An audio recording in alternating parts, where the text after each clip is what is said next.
Izbori 2020. Dobar dan, dragi gledalci. Vi pratite još jedno izdanje emisije U pravo vreme na YouTube kanalu KIS FM Media. Ja sam Biljana Šijaković, a moji današnji gosti su Aleksandar Arsenović, nosilac liste Ivica Dačić, Socijalistička partija Srbije, Jedinstvena Srbija, Zeleni za Lazarevac i direktor javnog preduzeća za komunalnu privredu Lazarevac. I naravno gospodin Marko Mijušković, član izvršnog odbora i glavnog odbora Socijalističke partije Srbije, izvršni direktor javnog preduzeća za komunalnu privredu Lazarevac. Dobar dan i dobrodošli. Dobar dan, bolje vas našli. Dobar dan. Gospodine Arsenoviću, hajde nekako po prirodi stvari da krenemo od vas. Vi ste punih 25 godina proveli u ovom preduzeću, da podsjetimo građanstvo, mada ja znam da su oni već upoznati sa tim, da ste pre sadašnje funkcije 8 godina obavljali dužnost upravnika vodovoda i kanalizacije. Javno preduzeće za komunalnu privredu svojom delatnošću, zaista i obimom poslovanja, značajno utiče na kvalitet života naših sugrađana. Hajde da krenemo od toga, pretpostavljam da ste vi već dosta i uveliko pričali o tome, ali hajde i za naše gledalce koliko je bilo teško i odgovorno realizovati sve one vaše funkcije osnovne za vreme vanrednog stanja i pandemije koronavirusa. Pa jeste. Dobro ste rekli, ja sam četvrt veka u javnom komunalnom preduzeću. Krenuo sam kao mladi inženjer, klinac u tehničkoj pripremi, ali vrlo brzo sam bio prekomandovan na vodovodu, pošto sam ja inače hidrogeolog po struci. I onda je to tako krenulo uz neke starije kolege, polako sam rastao, bio sam posle nekog vremena pomoćnik upravnika, pa upravnik vodovoda. I evo sada sticam nekih okolnosti, trenutno sam na mestu vršilaca dužnosti i direktora javnog komunalnog preduzeća. Kad pričamo o nekoj mojej karijeri do sada, mi smo zaista dosta toga, ja sam dosta toga, kako volim da kažem, preotvorio preko glave, znači imali smo svakakvih događanja za ovih 25 godina, 99. godine mi smo bombardovani, znači posle toga imali smo neke prirodne nepogode, zemljotrese, poplave i na kraju ovo što se desilo pre mesec, dva, znači u stvari zaista jako ružna i neprijatna stvar, mislim nismo mogli da ne zamislimo da će nam se desiti to, imali smo epidemiju koronavirusa i mislim da se komunalno preduzeće dosta dobro snašlo u toj ulozi. Na kraju krajeva mi smo inače i, kako bi rekao, projektovani za takve stvari, ne samo za normalne stvari, nego znači i za trenutke, za situacije koje su vanredne. Tako da mislim da smo dosta dobro odradili posao, prvo smo, moram da kažem, poštovali sve preporuke Vlade Republike Srbije, odnosno preporuke našeg kriznog štaba u Lazarevcu, smanjili smo broj radnika i bazirali se na one bitne i osnovne stvari koje svaki grad mora da ima, znači vodosnabdevanje uredno, državne kanalizacije, iznošenje smeća. I ono na što sam posebno ponosan, jedan broj ljudi smo opremili i radili smo konstantno dezinfekciju ulica, znači trotoara i kolovoza, a znači i u svih ulaza, znači u zgradama u Lazarevcu i mislim da smo taj posao obavili dosta dobro, što se otprilike vidi i po nekom broju zaraženih ljudi koji je bio po meni mali u odnosu na broj stanovnika opštine Lazarevac. Je li to istina da što se tiče dezinfekcije, da ste prvi u Srbiji krenuli sa upotrebom natrijum hipohlorata? Jesmo, mislim, to je naše iskustvo. Mi smo natrijum hipoklorit upotrebljavali, znači u nekim, kako je rekao, akcidentnim situacijama kada dođe do izlivanja kanalizacije. Mi smo posle toga radili dezinfekciju površina, tako da smo bili upoznati sa njegovim dejstvom i prvi smo krenuli s njim, znači tako da, mislim da je posle nas krenuo Kruševac i posle toga je to uzelo maha i eto, to je jedna lepa priča, anegdota što se tiče komunalnog Lazarevaca. Bukvalno smo pri kraju predizborne kampanje, ali ono što interesuje prevashodno naše sugrađane i korisnike vaših usluga je pitanje vodosnabdevanja, višedecenijski problem, mnogi kažu gorući, pogotovo da se osvrnemo na relaciju Lazarevac-Lajkovac i da li vi zaista smatrate da ćete recimo ovaj problem koji je i zajednički, da ga je moguće moguće rešiti puštenjem u rad hidrosistema Stuborova? Pitanje je jako kompleksno, da ću pokušati da odgovorim što kraće. Znači, mi smo, moram da kažem da komunalno Lazarevac raspolaže, odnosno gazduje se dva izvorišta, Peštan i Nepričava. To su izvorišta koja su stara, Nepričava 40 godina, a Peštan postoje 98 godina, znači 22 godine. Na ta dva izvorišta imamo 18 bunara koji rade u nekom optimumu i daju neku određenu količinu vode. Ta količina vode u dobrom delu godine je dovoljna, znači za normalno vodosnabdevanje, međutim kada dođu letnji meseci, znači jun, jul, avgust, pa i septembar, znači tada dolazi do povećane potrošnje, do zalivanja, do neracionalnog korišćenja vode i onda dolazi do problema. Tako da svakako za taj neki letnji period potrebe su neke dodatne količine vode. Mi smo se proteklih godina snalazili tako što smo radili revitalizacije bunara i time podizali kapacitet jednog i drugog izvorišta, ali moram da kažem da već 10 godina nije izbušen ni jedan bunar, ni na izvorištu Peštan, ni na izvorištu Nepričava. Tako da je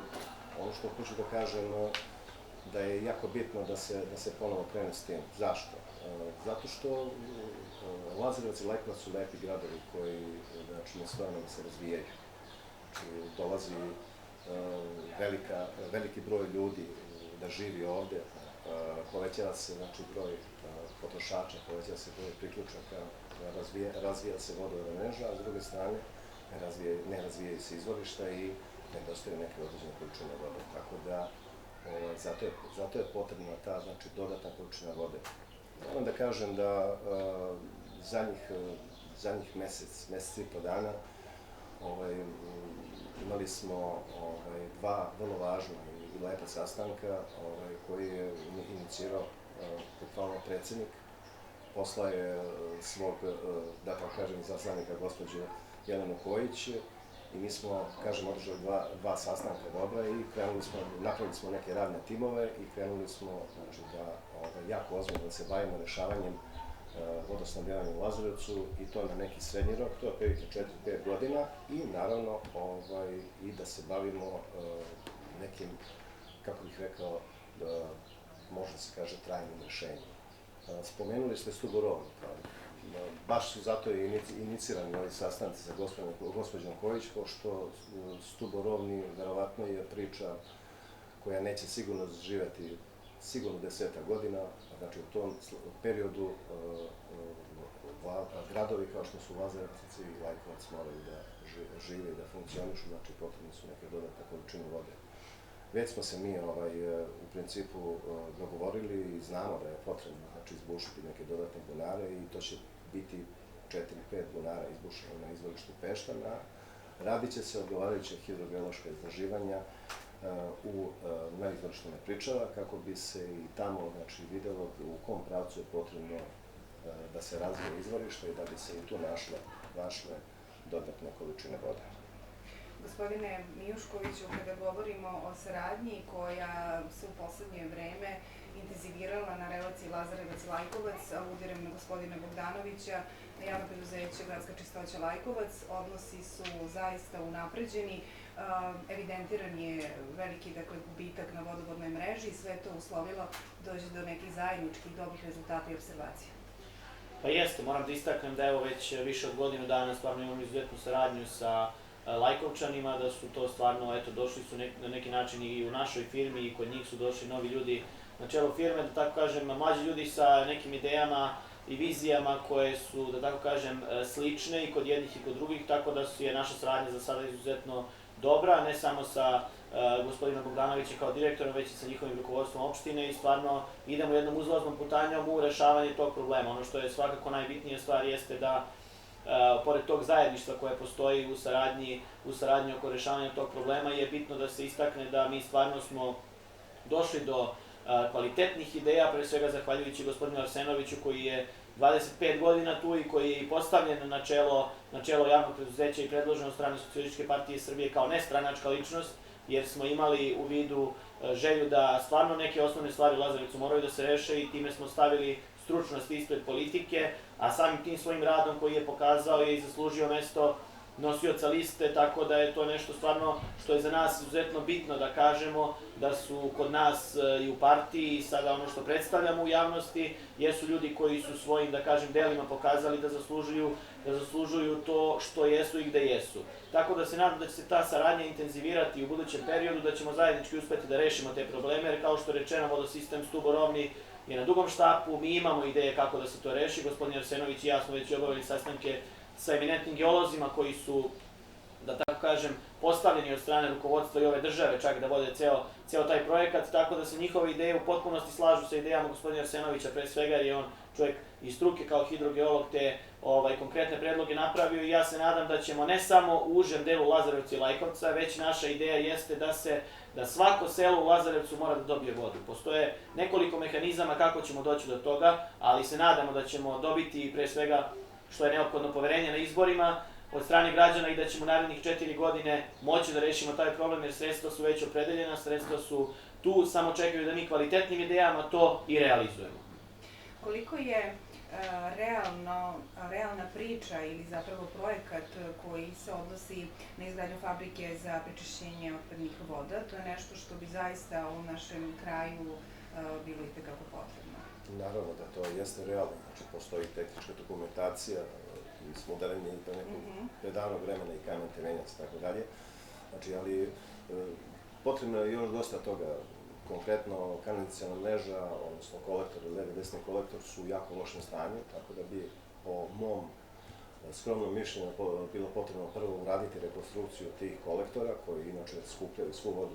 iz grada i naravno na kraju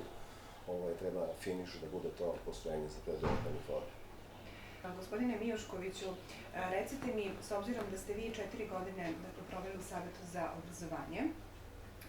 vaša kampanja zaista je ovoga puta aktivirala veliki broj mladih ljudi i vaših poštovalaca koji su se nekako oslonili na ideje koje promovišu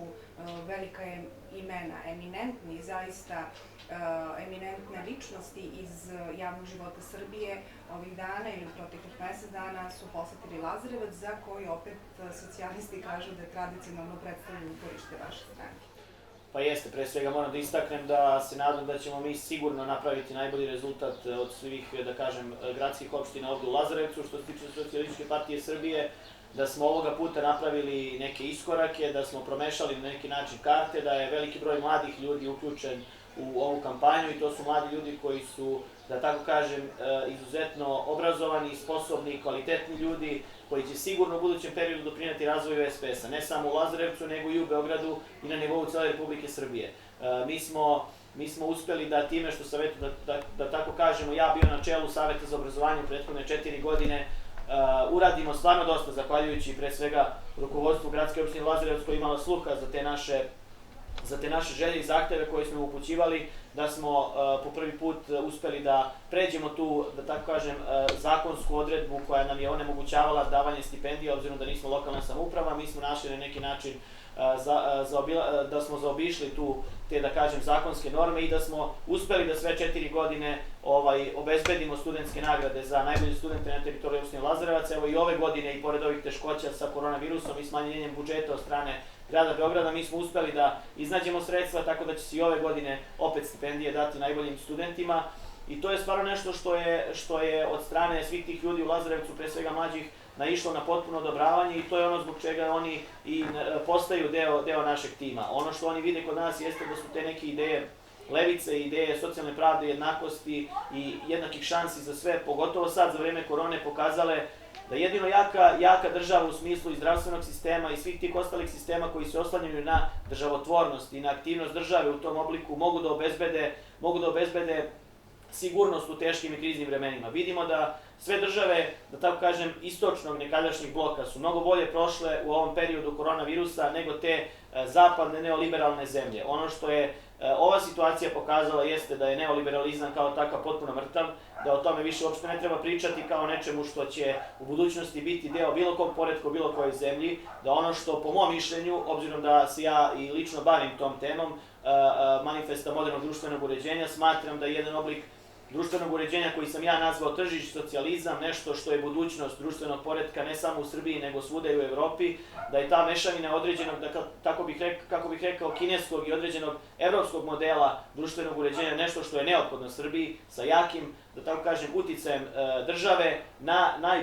najbitnije aspekte funkcionisanja našeg društva. Kada kažem najbitnije aspekte, mislim pre svega na ono što su ključne stvari, ono što je za Lazarevac ključna stvar jeste svakako i elektroprivreda, jeste svakako i komunalno preduzeće, da mi ne smemo da dozvolimo da dođe tu do bilo kakvog talasanja i onoga što se dešavalo posle 5. oktobra u ovoj zemlji, kada smo svi bili svedoci toga da su na krilima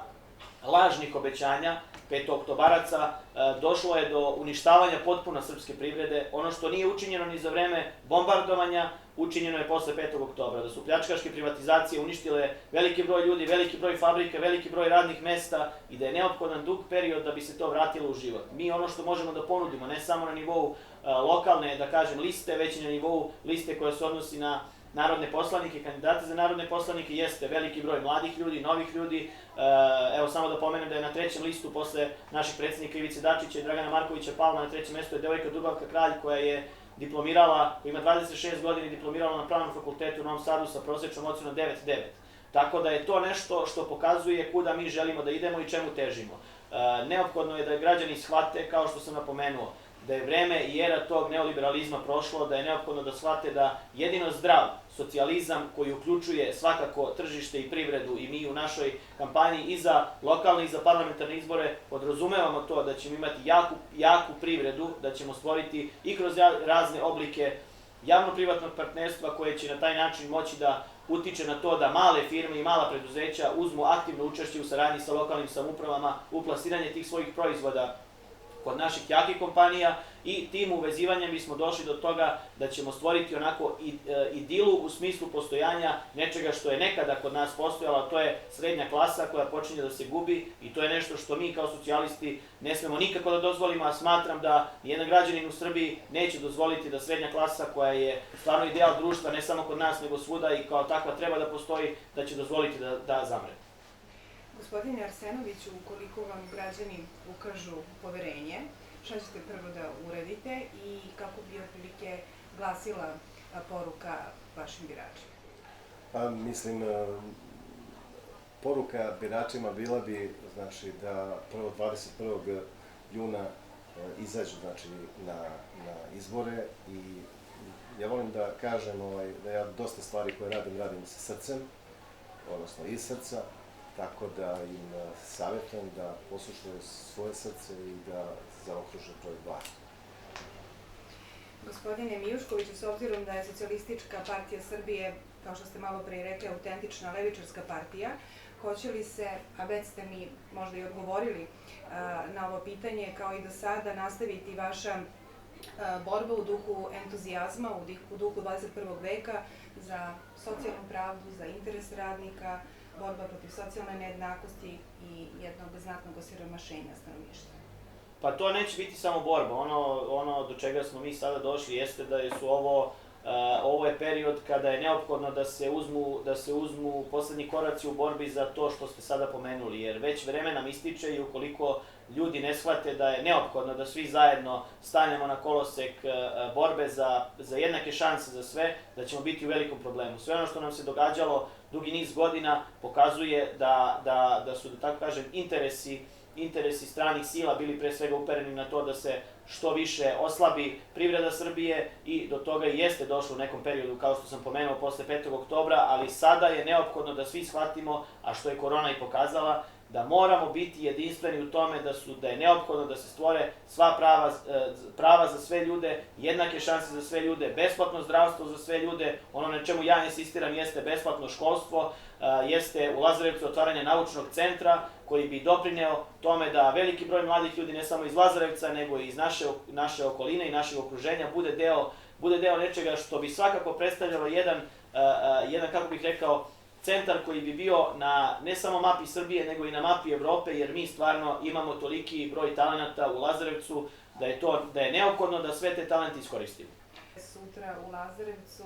doći će i predsednik stranke, gospodin Ivica Dačić. najavljeno je prisustvo i gospodina Markovića i gospodina Antića. Recite mi koliko je to vama bitno i koliko je to zapravo jedna konkretna podrška vašem timu, vašem nosiocu liste i dosadašnjem radu. Pa vidjeli ste da smo za vreme ove kampanje, po mom mišljenju, imali ubedljivo najbolju kampanju ne samo u Lazarevcu, nego i na nivou cijele Srbije, po mom mišljenju, da su kod nas bili svi istaknuti članovi Socijalističke partije Srbije i oni koji podržavaju našu listu, koji su nestranačke ličnosti, ali se nalaze na našoj listi, naši poznati ljudi iz oblasti sporta, umetnosti, kulture i tako dalje. Tako da je to pokazalo da ljudi iz partije, iz vrha partije smatraju da Lazarevac jeste jedan bastion socijalizma ne samo u Beogradu nego u Srbiji i da ćemo mi svakako, uveren sam u to, opravdati očekivanja 21. juna. Ono što je značajno jeste da je sutra u 18 časova završna konvencija Socijalističke partije Srbije, Jedinstvene Srbije na nivou cele Srbije, nekoliko sati pred izbornu ćutnju i samim tim što je ta konvencija u Lazarevcu pokazuje koliki značaj oni nama pridaju, pokazuje i to da je to za nas jedna velika čast i jedna velika svakako i obaveza, ali ćemo mi, siguran sam, opravdati očekivanja koje pre svega naš predsjednik Ivica Dačić ima u nas, jer sam siguran da smo ovim radom i ovim svim stvarima koje smo pokazali na terenu za prethodnih mesec dana ubedili sve one koji su neopredeljeni, sve one koji su razočarani u nekadašnje partije i ne glasaju, da će sigurno izaći na izbore i glasati za nas, jer ono što mi nudimo jeste, po mom mišljenju, potpuno drugačija priča od svih. Nudimo kvalitetan mladi kadar, mladost i iskustvo, nudimo razvoj Lazarevca u tom smislu da imamo potpuno napisan program koji svako može da uzme i da pročita, koji smo lično mi napisali, tako da je moje mišljenje da nas to apsolutno izdvaja od drugih. Veliko hvala na razgovor. Hvala i vama.